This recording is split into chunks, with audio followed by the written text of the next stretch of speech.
کیونکہ وہ پہلے ابتدان جب پہلے سب چیف جسٹس کی موجودگی میں جب انہیں بلایا گیا تھا تو وہ بھی تشریف لائے تھے اس بینچ میں، اگرچہ وہ بعد میں ریکیوز کر کے چلے گئے تھے، لیکن جو بینچ بنائی گئی تھی چونکہ اس وقت کے میسر جتنے جج صاحبان تھے، ہماری خواہش تھی کہ یہ ساری فل سپریم کورٹ اس مرحلے پر اس ایشو کو فیصلہ کرے، کیونکہ ایک طرف تو مقتدر حلقے بہت ہی اس معاملے میں جو ہے وہ آگے سے تک چلے جا چکے تھے، اور جنہوں نے فتوے تک دے دیے تھے کہ بہت جو ہے ہمارے پاس ناقابل تردید شواہد موجود ہیں، اور یہ کہ یہ ہماری تنصیبات پر، ہماری جو ہے افواج پر جیسا قبضہ یہ حملہ کیا گیا ہو، تو اس پر ہمیں یقیناً جو ہے ایک اس جملہ معترضہ پر ہمیں اعتراض بھی تھا کہ انہوں نے تو پہلے ہی سے دے دیا ہے، تو پھر فوجی عدالت اگر اس کو سنے گی یا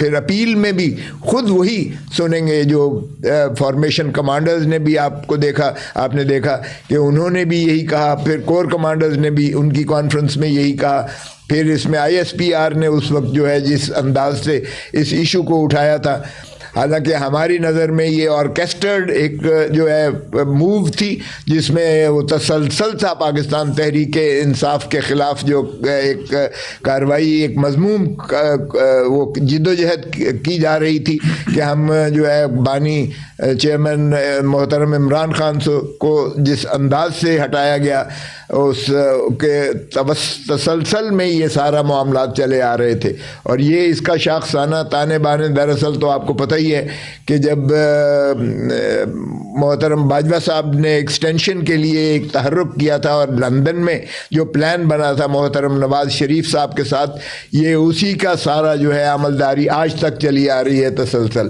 اور اس میں یہی تھا کہ عمران خان کو جو ہے ہٹایا جائے وزارت عظمیٰ سے، ان کی حکومت کو برخاست کیا جائے، ان کو جو ہے پابند سلاسل کیا جائے، اور ان کی پارٹی کو جو ہے وہ بھی ختم کیا جائے، اور محترم پاپائے روم جو ہے نواز شریف صاحب کو جو ہے واپس اسی طرح بادشاہ سلامت کو لایا جائے۔ اور جو ہم نے دیکھا کہ جو شخص سزا یافتہ تھا، جس کے وارنٹ گرفتاری پرپیچول نکلے ہوئے تھے، اور امبیسڈر کا یا ہائی کمشنر کا فرض ہوتا ہے کہ وہ ان کو گرفتار کرے، وہاں کے جو ہے آرڈرز جو اس عدالت کے نکلے ہوئے تھے، پرپیچول وارنٹس نکلے ہوئے تھے، اور ان کو ڈپورٹ کر کے اور ان کو اڈیالہ جیل میں بھیجا جاتا، الٹا ان کو جو ہے ریڈ کارپٹ دے کے ہیتھرو ایئرپورٹ پہ اس امبیسڈر نے بٹھایا انہیں۔ اور پھر آپ نے دیکھا کہ یہاں اسلام آباد ہائی کورٹ جب اسلام آباد میں لینڈ کرتے ہیں تو یہاں ایئرپورٹ پر بائیو میٹرک مشین چل کے جاتی ہے، اور پھر جس تسلسل سے اور تیزی سے ان کو اور ان کے سارے خانوادے کو جس طرح بری کیا جاتا ہے ان کیسز میں سے، اور پھر ان کو دودھ کا دھلا ہوا دکھا کر اور ان کو ساری چیز جو ہے سونپ دی جاتی ہے، تو یہ اس کا تسلسل ہے۔ لیکن اس کے باوجود ہم پاکستان کی عوام کو سلام کرتے ہیں کہ انہوں نے اس تمام تر تسلسل کے باوجود، تمام تر تشدد کے باوجود، انہوں نے آگ کا دریا عبور کرتے ہوئے، جس طرح سے کہ ہمارے جو ہے سمبل سی بھی ہم سے چھین لیا گیا تھا، اور جس طرح سے کارکن کو گرفتار کر کے اور چادر چار دیواری کو پامال کرتے ہوئے ہمارے جس طرح سے لوگوں کو منحرف کرایا گیا، اور جس طرح سے پارٹی کا جو جھنڈا لے کر بھی پھرتا تھا اس کو بھی اٹھا کر جو ہے تشدد کر کے اس کو بند کا پابند، اس کو کیسز، جھوٹے کیسز میں ملوث کر دیا جاتا تھا۔ تو آپ نے دیکھا کہ اسی کے تسلسل میں یہ ہمارا موقف یہی رہا ہے آج تک کہ یہ جوڈیشل کمیشن بنایا جائے، تاکہ وہ 9 مئی کے جو ہے یہ اس پر جو ہے حقائق پر آئے۔ دیکھیں عجیب بات ہے کہ 9 مئی کو عمران خان صاحب کو اسلام آباد ہائی کورٹ کے بائیو میٹرک کمرے کے اندر سے وردیوں میں جو ہے جا کر دیواریں پھلانگ کر کے، اور وہاں جو ہے ہمارے وکلاء کو زد و کوب کر کے، اور اس کے بعد ہائی کورٹ کے عملے کو بھی جو ہے زد و کوب کیا جاتا ہے، اور سارا کچھ جو ہے وہ میزیں کرسیاں ان کی ڈسٹرب کر کے عمران خان صاحب کو 9 مئی 2023 کو گرفتار کیا جاتا ہے۔ اور سپریم کورٹ اس میں فیصلہ دیتی ہے کہ یہ غیر آئینی تھا، غیر قانونی تھا ان کی گرفتاری، ریمانڈ بھی ان کا غلط دیا گیا تھا، اور ان کو مخلصی دیتی ہے اور یہ کہہ کے دیتی ہے کہ سینکچوری آف جسٹس، جو انصاف کے ایوان ہیں، ان کے اندر سے کسی کو گرفتار نہیں کیا جا سکتا جب وہ خود جو ہے وہاں نالش لینے کے لیے آئے ہیں۔ اور عمران خان صاحب اپنا بائیو میٹرک کروا کے وہ جج صاحب کے سامنے پیش ہونے کے لیے اپنی جو ہے ضمانت قبلت گرفتاری میں انہوں نے پیش ہونا تھا، تو آپ کو obstruction of justice میں مانے کیا گیا، اور جنہوں نے کیا آج تک ان کے خلاف کوئی کیس نہیں ہے۔ ارے بھائی، رجسٹرار نے کہا بھی کہ یہ لیگل ہے، تو پھر کسی ایک شخص کو بھی اس میں کسی کو سزا کی ہے، لیکن اس کے شاخسانے میں ظاہر ہے کہ کچھ تو ہمارے جو ہے انہوں نے جو اور وہ ایک پورا آرکیسٹر کیا ہوا تھا ڈرامہ، اور اسی انداز سے جو کچھ توڑا ہے، نہ تو ہمارا توڑ پھوڑ میں کوئی یا تخریب کاری میں کوئی عمل دخل ہے، نہ ہم نے آج تک کہا ہے، نہ عمران خان صاحب یا ان کی پارٹی کی کبھی کسی نے بھی ہدایت یہ دی ہو، بلکہ ہمیشہ پرامن رہنے کو ہی ترجیح دی گئی ہے، اور ایک گملہ ایک پتا تک نہیں ٹوٹا۔ آپ نے دیکھا ہوگا جتنے بھی خان صاحب نے جو بھی انہوں نے جلوس نکالے ہیں یا انہوں نے جتنی بھی کی ہیں، سو اس انداز سے جب یہ اتنا کنٹروورشل ہے تو پھر آج تک کیوں نہیں بنایا گیا ہے؟ لیکن اس کے باوجود جب یہ انہوں نے کیا تو ہم نے چیلنج کیا کہ یہ فوجی عدالت جو ہے سزا اس کی جو ہے سویلینز کا ٹرائل نہیں کر سکتی ہے۔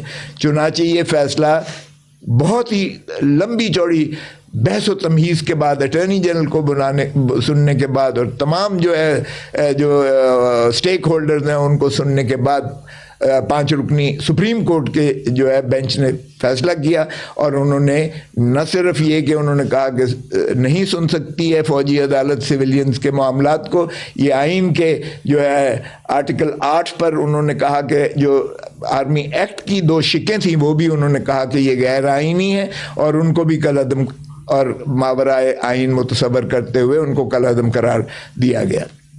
اس کے خلاف اپیل میں آئے، حالانکہ اپیل دیکھیے سپریم کورٹ بار کی تو یہ نالش تھی ہی نہیں، کبھی بھی یہ نالش نہیں تھی کہ یہ جو ہے سویلین سن سکتے ہیں۔ ان کا تو یہ تھا کہ یہ کیوں کر کنٹینرز لگا کے سارا دنیا یہ بلاک کر دی گئی ہے، لیکن پھر بھی باہر کیف سپریم کورٹ بار ایسوسی ایشن جاتی ہے، اور پھر اس کے بعد جس طرح میں نے عرض کیا کہ سردار طارق مسعود صاحب کی سربراہی میں وہ جو اپیلٹ بینچ ہے وہ پہلے دن ہی کہہ دیتی ہے کہ آپ سن تو سکتے ہیں لیکن آپ جو ہے فیصلہ نہیں سنا سکتے ہیں۔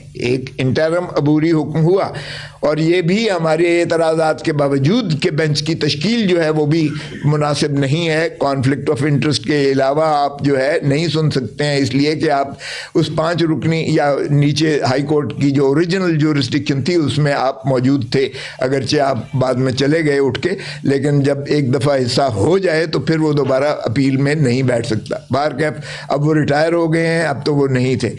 اب موجودہ جو ہے پھر جب آخری تاریخ آئی تو اس پر پھر انہوں نے جو ہے کہہ دیا کہ جی آپ فیصلہ بھی سنا سکتے ہیں، یعنی اندازہ کیجئے گا۔ اور اس پر ہمارے میں چونکہ اعتزاز احسن صاحب کو ریپرزینٹ کر رہا تھا وہاں، رجا صاحب بھی جو ہے ان کی اپنی بھی تھی، میرے ساتھ بھی یہ موجود تھے، ان کی اپنی بھی ایک اسیر ہیں جن کی طرف سے یہ نمائندگی کر رہے ہیں وہاں اپیل میں بھی، اور انہوں نے نیچے بھی بہت پرزور طریقے سے جو ہے اس کی مزاحمت کی اور فیصلہ ان کے حق میں آیا۔ تو ایسے میں یہ مناسب ہی نہیں تھا، ہم نے یہ اعتراض کیا، لیکن باہر کیف انہوں نے کہا اچھا جی۔ اور اس کا مقصد کیا تھا؟ مقصد اس کا جو مترشح ہوتا تھا، چاہے وہ پہلے 20 لوگوں کا اجازت دی تھی انہوں نے کہ جی جو رہا ہو سکتے ہیں، اور وہ عید سے پہلے تھا، جو رہا ہو سکتے ہیں ان کو تو عید گھر میں کرنے دیں، جن کی آپ بری کیا ہے یا جن کا آپ سمجھتے ہیں چھوٹا چھوٹا جرم ہے 6 مہینے سال ہے، اور جو پہلے ہی 1.5 سال سے پابا سلاسل ہیں تو ان کی تو سزا ہی ختم ہو جاتی ہے، تو ان کو چھوڑ دیں۔ بعد میں یہ ہوتا جائے گا کہ کیا فوجی عدالت سن سکتی ہے سویلینز کا یا نہیں سن سکتی ہے۔ تو اس کا ریشنیل جو ہے وہ یہ تھا، اور پہلے بھی 20 جو لوگوں کو چھوڑا گیا تھا اسی بنیاد پر چھوڑا گیا تھا کہ ان کی سزائیں یا وہ بری ہو چکے تھے یا ختم ہو گئی تھی سزائیں ان کی۔ اب بھی ریشو یہی تھا اس کا